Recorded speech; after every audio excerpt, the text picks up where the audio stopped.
মানুষদের পৃথিবীর কেউ কখনো স্মরণ রাখে না। আপনি সফল হবেন, এই পৃথিবী আপনার জন্য। দুর্নীতি বন্ধ করা সরকারের পক্ষে খুবই কঠিন, কারণ এখানে কোনো মোরাল গ্রাউন্ড আমাদের পলিটিক্যাল পার্টির নেতাদের মধ্যে আসলেই পাওয়া যায় না। যে যায় লঙ্কা সেই হয় রাবণ, যে ওই জায়গায় যাবে সেই হচ্ছে লুটে পুটে খাবে এই দেশের সম্পদগুলো। কেউ এই দেশের এই তরুণ প্রজন্মকে নিয়ে, ভবিষ্যৎটাকে নিয়ে চিন্তাও করে না। বিগত সময়গুলোতে যত বাজেট হয়েছে সেই পরিমাণে কার্যক্রম এখানে আমরা দেখি নাই। লুটপাট হয়েছে। আপনাদের ন্যূনতম আবাসনের জন্য অনেক স্ট্রাগল করতে হয় এই বিশ্ববিদ্যালয়ে।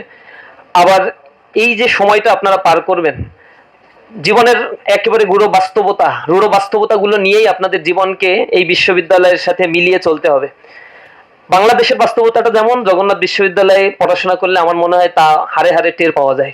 টোটাল বাস্তবতাটা বাংলাদেশে এখন প্রায় 6.5 কোটি মানুষ রয়েছে যারা বিলো দ্য পভার্টি লাইন, দারিদ্র সীমার নিচে বসবাস করছে। বাংলাদেশে এখন বেসরকারি হিসেব অনুযায়ী 41 লক্ষ মানুষ রয়েছে যারা বেকার। তার মধ্যে 38% রয়েছে যারা সরকার স্বীকৃত অনার্স মাস্টার্স পাস করা সার্টিফিকেটধারী বেকার। এগুলো হচ্ছে ইউনিভার্সিটি পাস করা বেকারের সংখ্যা। টোটাল বেকারের প্রায় 38% এখানে রয়েছে। বাংলাদেশে আপনারা চাকরির ক্ষেত্রে ইউনিভার্সিটি পাস করার পরে দেখবেন এটা হচ্ছে বেকারত্বের একটা ফ্যাক্টরি তৈরি হয়েছে। অর্থাৎ আপনাকে এই 5 বছর যা পড়লেন এগুলো কোনো কাজে লাগবে না। আবার বিসিএস এর জন্য আপনাকে আবার পড়াশোনা করতে হবে, আরো 3 বছর 4 বছর পড়তে হবে। বিদেশে হায়ার স্টাডি করতে যাইবেন, এরপর আইএলস এর জন্য কোচিং এ যেতে হবে, সেখানে 18-20 হাজার টাকা দিয়ে ভর্তি হতে হবে। 20,000-25 হাজার টাকা খরচ করে আপনাকে আবার ব্রিটিশ কাউন্সিলে পরীক্ষা দিতে হবে, স্কোর উঠাতে হবে। এই বিশ্ববিদ্যালয়ে 5 বছর পড়ার পরে দেখবেন ইংরেজিতে ফ্লুয়েন্টলি আপনি কথাও বলতে পারছেন না। অর্থাৎ একাডেমিক কাঠামোগুলো এমনভাবে তৈরি করা যে কোনোভাবেই ইন্ডাস্ট্রি অ্যাফিলিয়েশন আমাদের সাথে নাই, এবং যত রিসোর্স এই বাংলাদেশে আছে তার ইউটিলাইজেশন করার জন্য স্টুডেন্টদেরকে যেভাবে কাজে লাগানো দরকার ছিল সেভাবে বাংলাদেশের শিক্ষা কাঠামো তৈরি হয়নি। পৃথিবীর ওয়েস্টার্ন সোসাইটিগুলোতে আপনি যান, ইউরোপ আমেরিকায় যান, তাও দরকার নাই। বাংলাদেশের পার্শ্ববর্তী চায়নায় যান, আপনি পার্শ্ববর্তী ভিয়েতনাম, লাওস, এইসব জায়গাগুলোতে গিয়েও যদি দেখেন তাদের ইকোনমি কিভাবে তারা ফ্লারিশ করেছে, এবং চায়নার ইকোনমি তো বাংলাদেশের মতোই ছিল, কিভাবে তারা পৃথিবীর সুপার পাওয়ার হয়ে গেল, তারা তাদের হিউম্যান রিসোর্সকে ইউটিলাইজ করতে সক্ষম হয়েছে। একটা দেশের জনসংখ্যাকে যদি জনসম্পদে রূপান্তর করা না যায় তখন একটা বড় প্রবলেম হয়। আর একটা বড় প্রবলেম আমাদের জন্য ধেয়ে আসছে, যেটা হচ্ছে লেবার ইকোনমি থেকে ক্যাপিটাল ইকোনমিতে কনভার্ট হয়ে যাওয়া। অর্থাৎ তথ্য প্রযুক্তির ব্যবহার, মেশিনারির ব্যবহার, শিল্প বিপ্লব, এর ফলশ্রুতিতে উৎপাদন বেশি হয় কিন্তু শ্রমিক লাগে কম। দক্ষ শ্রমিক এখানে এঙ্গেজ হয়, অধিকাংশ মানুষ তখন বেকার হয়ে যায়। আর পুঁজিপত্তিতার কারণে কিছু মানুষের কাছে সম্পদের পাহাড় জমে যায়, আর অধিকাংশ মানুষ হচ্ছে দারিদ্র সীমার নিচে বসবাস করে। এ কারণে একটা সরকারের সাস্টেইনেবল একটা পরিকল্পনা করার প্রয়োজন হয়। কর্মসংস্থান সৃষ্টি, কোন খাতে বেকারত্ব দূরীকরণের জন্য ট্রেনিং দেওয়া প্রয়োজন, সেই জিনিসগুলো তৈরি করার জন্য বাংলাদেশেও কিছু প্ল্যান আছে, মেগা প্ল্যান, ডেল্টা প্ল্যান যেটা বলি, কিন্তু আনফরচুনেটলি এই প্ল্যানগুলো কোনো ওয়ার্ক করে না।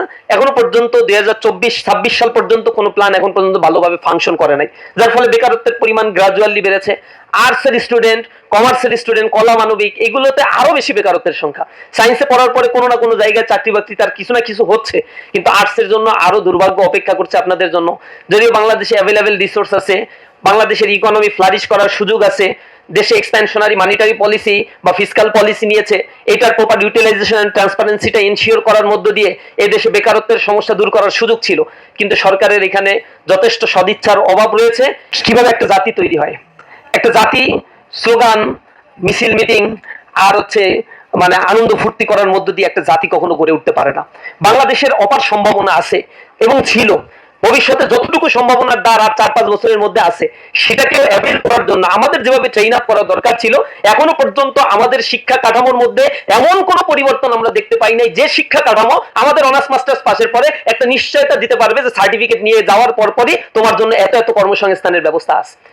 আমাদের দেশে কর্মসংস্থান যদি সৃষ্টি করা যেত, অথবা বাইরের মাধ্যমে যে ট্রেনিং ইনস্টিটিউট গুলো আছে এগুলোকে সচল করে দেশের কর্মক্ষম জনগোষ্ঠী ইউনিভার্সিটিগুলোতে আপার লেভেলের ট্রেনিং ইনস্টিটিউট গুলো যদি চালু করা যেত, জগন্নাথ বিশ্ববিদ্যালয়ে যদি একটা ট্রেনিং সেন্টার থাকতো, আইটি ট্রেনিং সেন্টার, যেখানে এআই শেখানো হতো, জিমিনাই শেখানো হতো, চ্যাটজিপিটির কাজগুলো শেখানো হতো, আপডেট এই ভার্সনগুলো শেখানো হতো, তাহলে আপনাদের অনেক ইমপ্রুভমেন্ট হতো।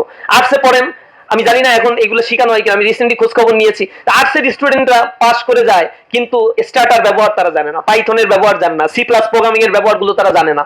তো এই প্রোগ্রামিং এর ব্যবহার এই যুগে না জানলে আপনি হায়ার স্টাডি করতে যাবেন, মাস্টার্স করতে কোথাও যাবেন, দেখবেন আপনি অতল সমুদ্রের মধ্যে পড়ে গেছে যে কি শিখাইছে আমাদের। এখনো শুনি এসপিএসএস দিয়ে কাজগুলো করানো হয়, অথচ এর চাইতে অনেক আপডেট ভার্সন গুলো চলে আসছে। ইউনিভার্সিটিতে আসছেন, মাথার ভিতরে রাখবেন কিছু শিখে এখান থেকে যাব, কিছু নিয়ে এখান থেকে যাব। পরিবার আপনার জন্য ইনভেস্ট করছে, রাষ্ট্র আপনার দিকে তাকিয়ে আছে। আমরা শুধু নিজের জন্য না, আমার পরিবারের জন্য, আমার সমাজের জন্য, আমার রাষ্ট্রের জন্য এই আহ্বান আপনাদের কাছে আমি রাখতে চাই। লাইফের গতিটাও ঠিক রাখতে গেলে প্রতিনিয়ত স্ট্রাগল করেই আপনাকে চলতে হবে। যদি স্ট্রাগল আপনি না করতে পারেন, হয় ডান দিকে কাত হয়ে যাবেন অথবা বাঁ দিকে কাত হয়ে যাবেন। ব্যর্থ মানুষদের পৃথিবীর কেউ কখনো স্মরণ রাখে না। আপনি সফল হবেন, এই পৃথিবী আপনার জন্য। সফল মানুষদের গুণকীর্তন করে, তাদের পেছনে মানুষ ছুটে, তাদের নিয়েই সকল আয়োজন এই পৃথিবী রঙিন করে তোলে।